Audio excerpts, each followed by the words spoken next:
Assalamualaikum warahmatullahi wabarakatuh.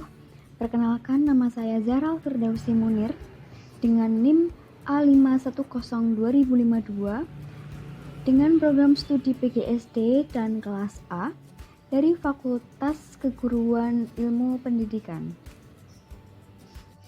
Pada kesempatan kali ini, saya akan menjelaskan tentang langkah-langkah pembuatan lembar kerja proyek warga negara milik saya, dan berikut adalah langkah-langkahnya. Yang pertama adalah tentang topik yang saya pilih. Sebelum memilih topik tersebut, saya sudah mengamati lingkungan sekitar saya, atau saya membaca literatur tentang masalah-masalah yang akan saya ambil sebelum saya angkat pada lembar kerja proyek warga negara saya ini. Pada saat itu saya mendengarkan dari teman saya bahwa ada sebuah kasus di Palur Karanganyar tentang pelajar yang mencuri. Lalu saya berpikiran untuk mengambil topik tersebut dalam lembar kerja proyek warga negara milik saya. Dan singkatnya, topik yang saya pilih adalah tentang pencurian yang dilakukan oleh seorang pelajar di Karanganyar. Yang kedua adalah relevansi topik dengan bidang studi yang saya tekuni. Bidang studi yang saya tekuni adalah tentang pendidikan, dan tentu saja mencuri adalah perilaku menyimpang dan tidak lazim dilakukan. Terlebih oleh anak remaja yang berstatus sebagai pelajar. Remaja yang terpelajar seharusnya mengerti akan pendidikan dan tidak pernah berpikiran untuk melakukan tindakan pencurian.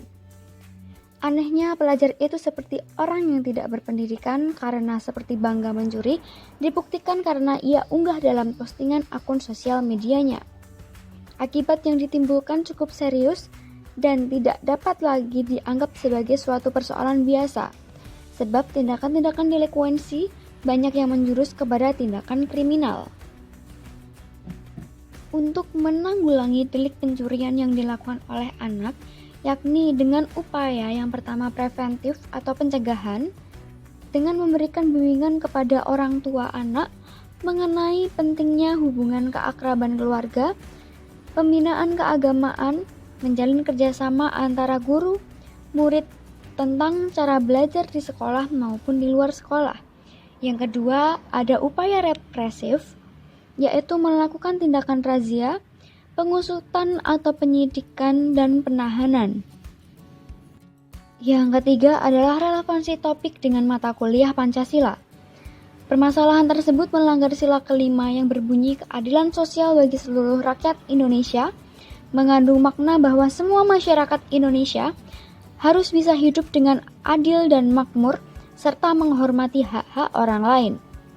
Dalam kasus ini, seorang pelajar tersebut harus diadili melalui jalur hukum karena telah melanggar norma yang ada. Yang keempat yaitu saya mencari sumber-sumber guna mendukung topik yang saya bahas. Saya mendapatkan sumber tersebut dari buku, artikel jurnal, media cetak, dan tentu saja media online, serta peraturan perundang-undangan.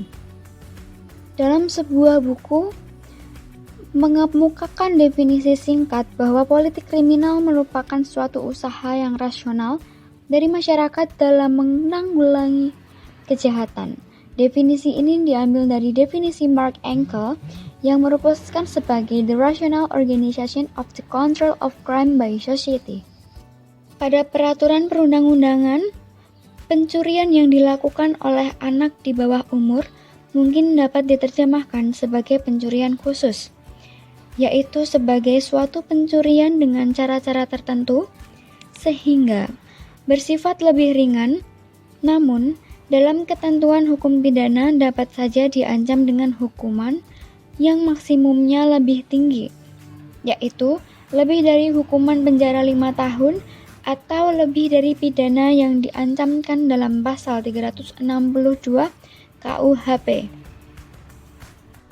Untuk produk yang saya pilih adalah infografis, dan itu tadi adalah penjelasan sedikit tentang langkah-langkah yang saya persiapkan untuk pembuatan produk yang saya pilih. Mohon maaf bila ada salah kata. Cukup sekian dari saya. Wassalamualaikum warahmatullahi wabarakatuh.